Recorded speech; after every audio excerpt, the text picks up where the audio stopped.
see, so standard form is ax plus by equals c.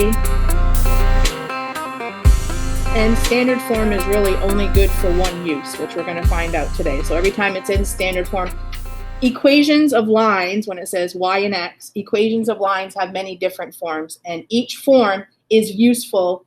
Some people have a bad habit of always trying to put them in one form all the time and use it, but you should be trying to use each form. That would make you flexible in your mathematics instead of having a crutch of, I only can do it one way. And so standard form, the best thing about standard form is it gives you your x-intercepts, your x and y intercept. Other than that, we don't ever use it. Okay, so the x-coordinate of a point where the graph crosses the x-axis is an x-intercept. And the y-coordinate of a point where it crosses the graph on the y-axis is going to be the y-intercept. For standard form, you can see that your x and y value are on the same side of the equation. And a, b, and c, those are just real numbers. So this is just a number over here, and then a and b are the coefficients of x and y. But standard form has x and y together on the same side, and the x is always going to be positive. So a has to be positive. Find the x and y intercept. So the easiest way to find the x and y intercept is every time that you do that, you don't have to put down x and y intercept, but we want to make sure that we understand which is which. If I want to find the x-intercept, I'm looking for where it's crossing the x-axis. I'm looking for an x-intercept. And so what would have to be true? How would I land right on that line right there? What makes me land on that line? I would have an x number, but y would have to be 0. If I'm going to land on that axis, then y has to be 0. So we let y equal 0. And if I let y equal 0, again, this is going to be very easy, but because it's your notes, I just like to show how it's done. And so that means that you're going to do 2x plus 7 times 0 equals 28. You're letting x equal 0. When you let x equal 0, you can just cover it up because 7 times 0 is 0. It goes away, and you're left with a one-step equation that says 2x equals 28. So what's x going to equal? If 2x equals 28, x equals, you would just divide both sides by 2, right? Because x is being multiplied by 2. So what's x going to equal, Sean? 14. So most of the time, students, when they're finding intercepts, they'll just make an xy chart. They'll say y is 0, x is 0, and then they'll cover it up. 2x equals 28, so x equals 14. And then for when x is 0, you see that 2 times 0 is 0, and again, you're left with a one-step equation, and y is going to equal 4.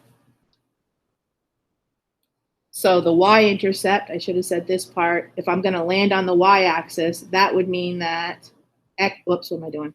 That would mean that x would have to be 0. I'm not going to the left or to the right. I'm staying at 0, but I'm going up y units or down y units, whatever the situation.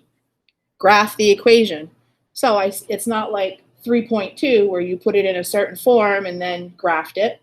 Here I'm going to leave it just like this, and it's x plus y equals a number, so I know it's standard form. I'm just going to go like this, and when y is 0 and x is 0. And then I'm going to plot those points. When y is 0, what do we get for x? When y is 0, so you cover up 2y, what's it say? It's already solved for you. It says x equals 4. So when y is 0, 2 times 0 is 0, it goes away, and x equals 4. How about when x is 0, Sean? You get 2. So x is 0, and then you solve for y, and you get 2.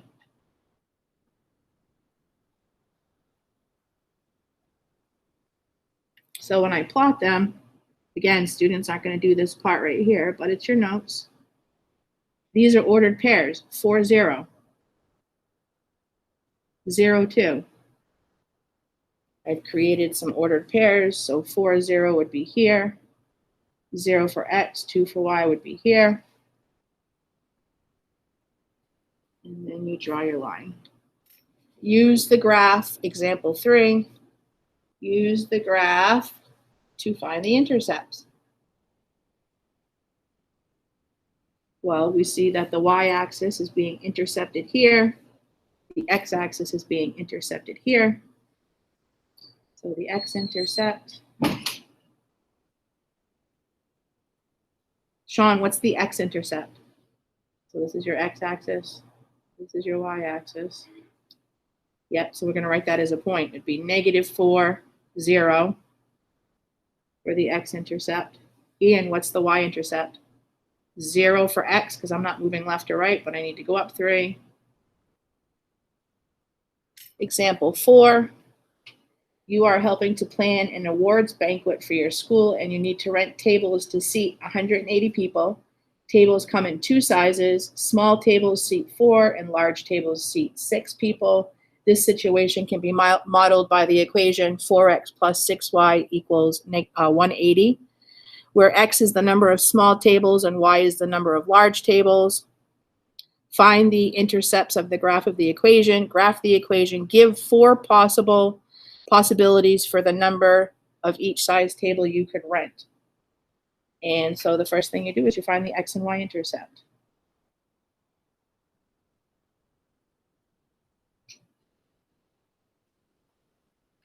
We have when y is 0, 6 times 0 is 0, so 4x equals 180. How many times can 4 go into 180?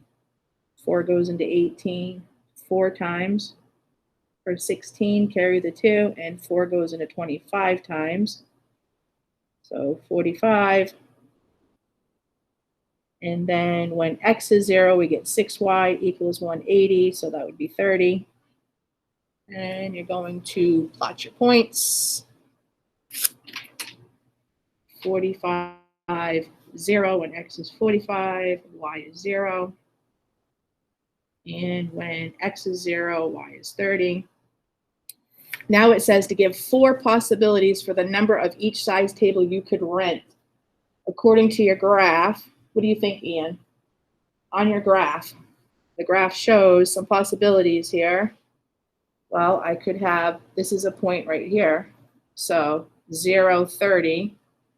You could say 0, 30.